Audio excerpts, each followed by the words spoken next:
I had forgotten all about the tarot, but the tarot didn't forget about me. This is the story of how Martha the gypsy came into my life, taught me the tarot, and just as suddenly disappeared. After she had taught me the tarot, I dabbled with it for a short while. I taught some people how to do the tarot, and then it went into cold storage. I got into the line of filmmaking, and for years, actually almost 15 years, the tarot was completely forgotten as I got so engrossed into making films for television. My forte became women and children, and I traveled across the country filming serials, telefilms, and even documentaries. Some of my documentaries were award winning, some were shown internationally on televisions, and I thought my journey was so beautiful and interesting that this was it. And then, 3 o'clock in the night, I get a telephone from my office saying that it's all over. The staff there told me that there was a devastating fire in the office and they had just narrowly escaped their lives. I was shocked, to put it mildly. As we went there, we saw the entire office in flames. I went through the 5 stages of grief that we all go through, supposedly, at the death of a loved one. 5 days and 5 nights, I went through these 5 stages of grief. At first, there was denial, disbelief, anger, then bargaining with the gods, saying that if I did anything wrong, please correct my life. I will do whatever you want me to do. And then acceptance.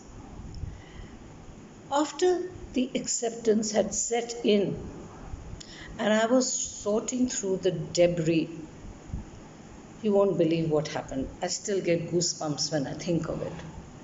From amongst the ashes, this cardboard box of the tarot cards that Martha had given me fell down. Untouched, unburned, not even a mark on them. And as I was picking them up, a voice in my head tells me, now go professional. That was the start of another journey altogether. I did not advertise, I just picked up the cards and it all came back to me just as I had left it. I started doing the tarot for friends, and word of mouth it spread, and my clientele grew. I taught a few people again, and as I had been handed a pack of cards, I gave them a pack of cards too. Uh, is that the end of the journey? No. What happens is life starts on synchronicity if you enjoy what you are doing. Bit by bit, step by step, I was shown new ways.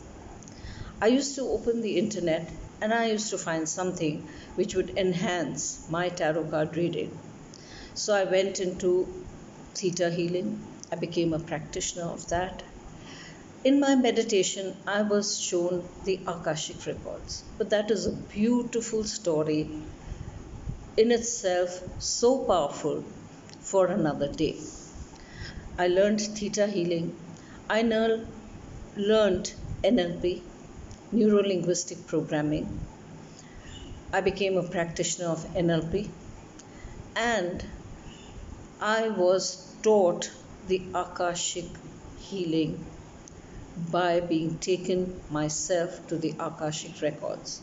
That is when I understood exactly what my life was going to be all about.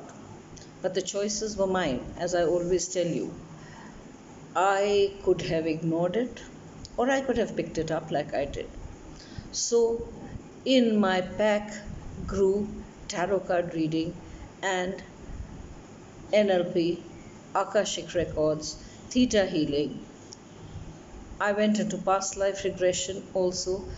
I do that for myself. I don't do it for other people. But this started me on a journey that has no turning back. Alongside with this, I became an author. I realized through the tarot how much potential I had and what all I could give to the world. I became an author. In a year's time, I had written or compiled my book of poems, which I had forgotten all about, and One Soul, Many Lives was the result. There's more to come, but for another day.